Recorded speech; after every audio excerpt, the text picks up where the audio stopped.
করতে চাই, আমরা এখানে যারা বসে আছি, যে সকল ভাইরা বসে আছি, আপনারা খেয়াল করবেন, আমরা যেখানে বসবাস করি, আমরা যে বাসায় বসবাস করি, আমাদের প্রতিবেশী আছে না, আমাদের আত্মীয় স্বজন আছে না, আমরা যে মহল্লায় বসবাস করি, যে গলিতে বসবাস করি, এখানে অনেক লোকজন আছে না।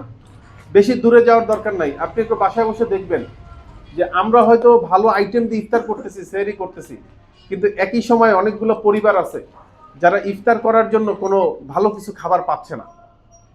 যারা সেহরি করবে, রাতে সেহরি করবে, আমরা হয়তো ভালো খাবার খাচ্ছি, কিন্তু তারা সেহরি করার মতো খাবার তাদের কাছে নাই, তাদের অনেক কষ্ট হয় খাবার অ্যারেঞ্জ করতে। এটা কিন্তু আছে। আপনারা একটু যদি চিন্তা করেন যে আপনার পাশে কে আছে, আপনারা খুঁজে পাবেন। আমার মনে হয় না যে আমরা এখানে যারা বসে আছি, আমরা কেউ বলতে পারবো যে না আমার পাশে এরকম লোক নাই। একটু যদি মাথাটা একটু খাটাই চিন্তা করি, দেখবেন এটা আছে। তো এটার জন্য আমাদের করণীয় কি? রাষ্ট্র কি সবার দায়িত্ব নিতে পারবে? আমাদের তো সেই রাষ্ট্র হয় নাই, ইনসাফ ভিত্তিক রাষ্ট্র তো আমাদের হয় নাই, হয়েছে? যদি আমাদের ইনসাফ ভিত্তিক রাষ্ট্রটা হতো, তাহলে রাষ্ট্রের দায়িত্ব ছিল এই সকল অভুক্তদের মুখে খাবার তুলে দেওয়া। রাষ্ট্র যেহেতু ইনসাফ ভিত্তিক না, সেক্ষেত্রে আমাদের করণীয় কি? এই রাষ্ট্রটা গড়ার জন্য আমাদের করণীয় আছে না ভাই? আমরা কি করতে পারি? আপনি মনে করতে পারেন যে আমি আমার জায়গায় বসে সারা বাংলাদেশকে কি করে ক্ষুধা নিবারণ করব। আমার সারা বাংলাদেশে ক্ষুধা নিবারণের দরকার নেই। আমি যে মহল্লায় বসে আছি, আমি যে বাসায় বসবাস করি, আমার আশপাশে যারা এরকম আছে, আমি যদি একটা পরিবারের দায়িত্ব নিই, আমার বেশি পরিবারের দায়িত্ব নেওয়ার দরকার নেই।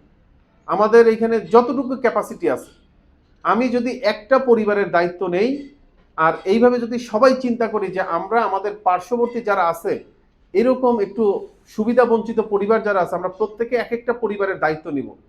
যার সামর্থ্য আছে সে আরো বেশি নিতে পারেন, কোনো সমস্যা নাই। কিন্তু একটা করে পরিবারের দায়িত্ব যদি নেই, তাহলে আমরা এই অত্র ওয়ার্ডে জামাতে ইসলামীর প্রায় ৩০০ জন কর্মী ভাই আছে না, এই ৩০০ জন যদি ৩০০টা পরিবারের দায়িত্ব নেই, তাহলে এই ৩০০টা পরিবার তো এই রমজান মাসে তাদের কষ্টটা কমে যাবে। যাবে কিনা ভাই? তো আমরা যদি এই প্রচলনটা শুরু করতে পারি, আমাদের দেখা দেখি অন্যান্য ভাই আছে না, তারা কি এটাকে যদি মনে করে যে না এটা একটা ভালো কাজ, এই ভালো কাজে তারা আরো শরিক হতে চাইবে কিনা? যদি শরিক হয়, তাহলে প্রত্যেক ওয়ার্ডে আমরা যদি ৩০০-৪০০ পরিবারের দায়িত্ব নিতে পারি, তাহলে এই খুলনা, আমরা বাংলাদেশের কথা বাদ দিলাম, খুলনার কথা বলি, খুলনাতে যারা অভুক্ত থাকে, যে সুবিধা বঞ্চিত পরিবার থাকে, তাদের কিছুটা তো কষ্ট আমরা কমাইতে পারবো। এই ব্যাপারে কি আপনার একমত?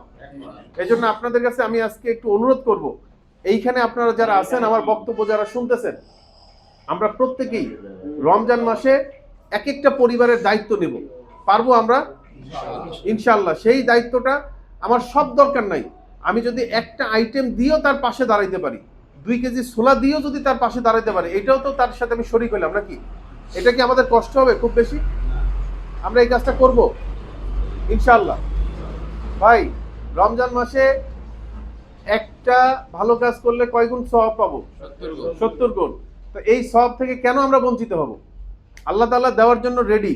তা আমি আপনি যদি কিছু কাজ করি, তাহলে কিছু কাজ করে আমি আপনি যদি এই রহমত, মাগফিরাত এবং নাজাতের উসিলায় আল্লাহ যদি আমাদের মাফ করে দেয়, এর থেকে বড় সফলতা কি আর আছে? তাহলে এই সুযোগটা আমরা সবাই মিলে কাজে লাগাবো ইনশাআল্লাহ। দ্বিতীয় হচ্ছে যে এই রমজান মাসের শেষে একটা ঈদুল ফিতর হবে। কথা একবারে বলে দিচ্ছি, কারণ এরপর আর সমাবেশের সুযোগ হবে না। একটা ঈদুল ফিতর বাংলাদেশে, গোটা বিশ্বে মুসলমানদের ধর্মীয় উৎসব ঈদুল ফিতর। এই ঈদুল ফিতরে আমরা যদি ঠিক একইভাবে এক একটা পরিবারকে যদি ছোট্ট করে একটা জামা কিনে দিতে পারি, আমার সন্তানের জন্য আমি 3টা জামা কিনি, 2টা জামা কিনি বা 4টা জামা কিনি, অনেকে আছে এখানে,